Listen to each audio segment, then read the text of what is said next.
हमले के बाद सीएम रेखा गुप्ता का बड़ा बयान।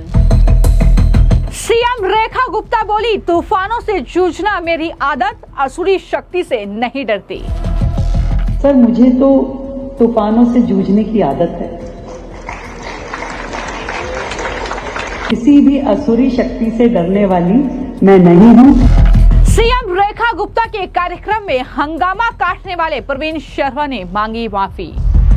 माफ़ी मांगने का ये है कि माफ़ी कि भाई मेरे को खेद है कि भाई मैंने जो कार्यक्रम था अपना भाई बीजेपी का कार्यक्रम है उसमें फिर हमें कोई नुकसान होता है उसका मैं नहीं सोच पाया, फिर गुस्से में था। दिल्ली की मुख्यमंत्री रेखा गुप्ता ने अपने ऊपर हुए हमले को लेकर सबसे बड़ा बयान दिया है। सीएम रेखा गुप्ता ने उनके खिलाफ साजिश और षड्यंत्र रचने वालों को मुंहतोड़ जवाब देते हुए ये कहा कि तूफानों से जूझना मेरी आदत है, मैं किसी भी असुरी शक्ति से नहीं डरती हूं।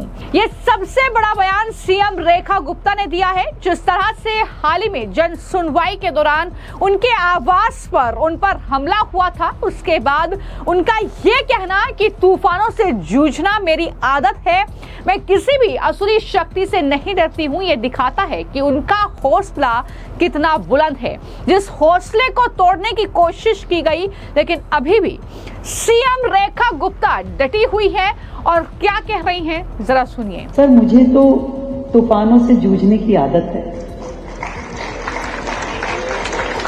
किसी भी असुरी शक्ति से डरने वाली मैं नहीं हूँ। दरअसल दिल्ली यूनिवर्सिटी के कॉलेज के कार्यक्रम में सीएम रेखा गुप्ता पहुंची थी और उन्होंने वहां पर इस पूरे हमले को लेकर ये बड़ा बयान दिया और साथ ही इसी दौरान उन्होंने एक घटना का जिक्र किया और कहा कि जब वो दिल्ली विश्वविद्यालय में पढ़ती थी और छात्र संघ की अध्यक्ष थी, मुख्यमंत्री ने कहा कि जब मैं डूसू की प्रेसिडेंट थी तब एक प्रदर्शन के दौरान पुतला जलाया जाना था, मिट्टी का तेल ना मिलने पर तब किसी ने पुतले में पेट्रोल डाल दिया, जैसे ही मैंने तिल्ली जलाई आग लग गई और मेरा चेहरा जल गया। 1 महीने तक मैं उस दर्द को सहती रही।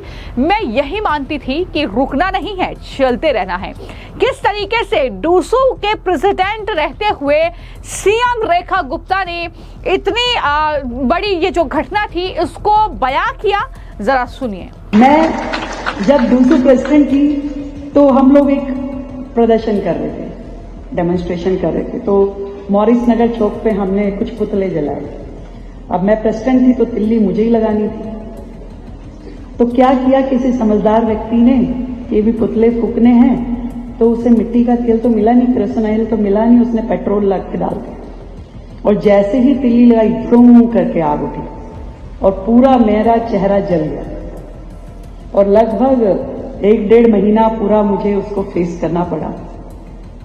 तब भी मैं कॉलेज की स्टूडेंट थी, यूनिवर्सिटी की प्रेसिडेंट थी, छोटी थी, पर फिर भी लगता था कि नहीं, रुकना नहीं, चलते रहना। आज तो इतनी बड़ी ताकत दिल्ली की जनता, उनका प्यार और स्नेह और आशीर्वाद मेरे साथ है। आप सबने जो मुझे दिल्ली की बागडोर सौंपी है, जो जिम्मेवारी दी है, तो आज तो मैं शक्तियों का अंबार हूं।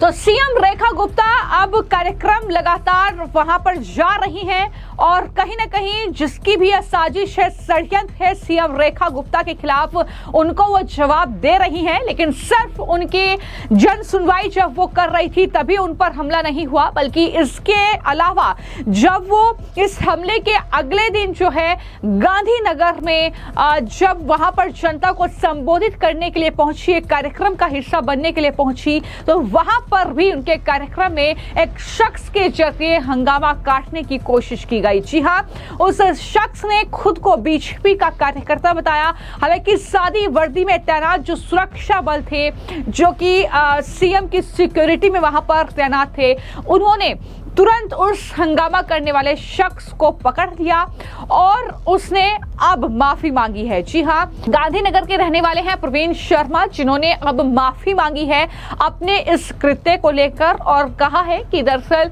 मैं नाराज था क्योंकि मंच पर सीएम के साथ मुझे बैठने की जगह नहीं दी गई थी और तब मैंने बिना सोचे समझे इस तरीके से सीएम रेखा गुप्ता के कार्यक्रम में हंगामा काटा।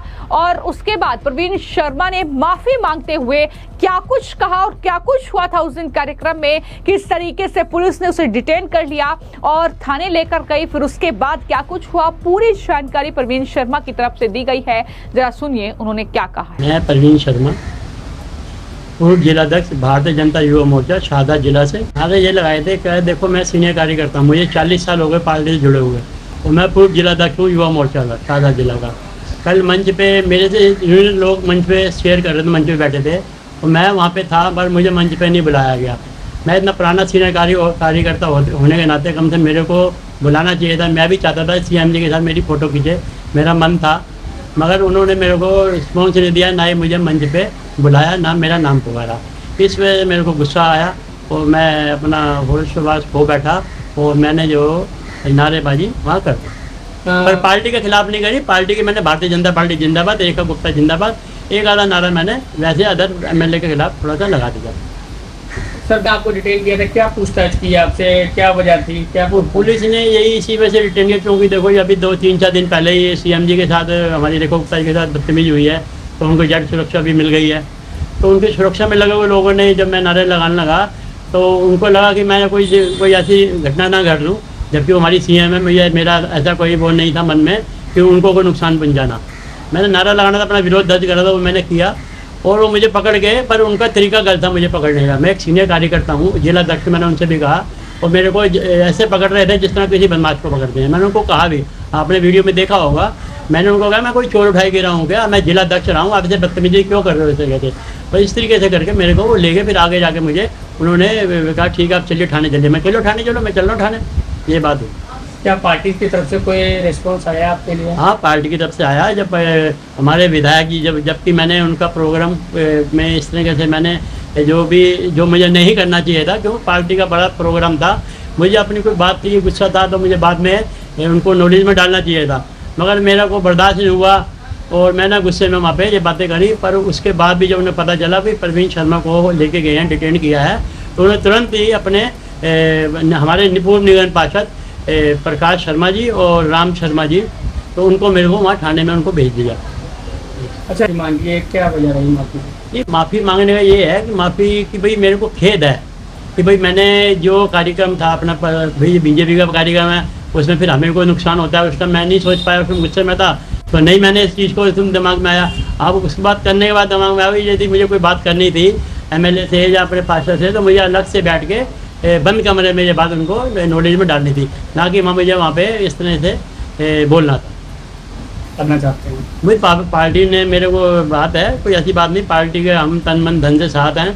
पार्टी भारतीय जनता पार्टी में था, हूँ और रहूँगा।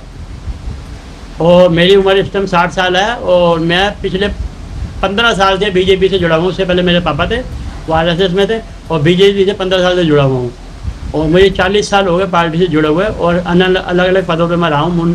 युवा मोर्चा में रहा हूँ, जिले के अंदर जिला अध्यक्ष रहा हूँ और मंत्रिमंडल में मंत्री भी रहा हूँ, अलग अलग इस तरह से रहा हूँ कि पार्टी का तो कोई सवाल ही नहीं उठता कि पार्टी में छोड़ूँ।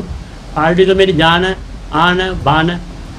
तो जाहिर तौर पर इस हमले के बाद दिल्ली की मुख्यमंत्री रेखा गुप्ता की सिक्योरिटी एक बड़ा मुद्दा बनी हुई है और जिस तरीके से हमने देखा कि जब जन सुनवाई के दौरान इस तरीके से राजकोट के रहने वाले एक शख्स ने दिल्ली आकर सीएम रेखा गुप्ता को टारगेट पर रखा, उन पर हमला किया, उसके बाद सीएम रेखा गुप्ता की सुरक्षा में इजाफा किया गया है।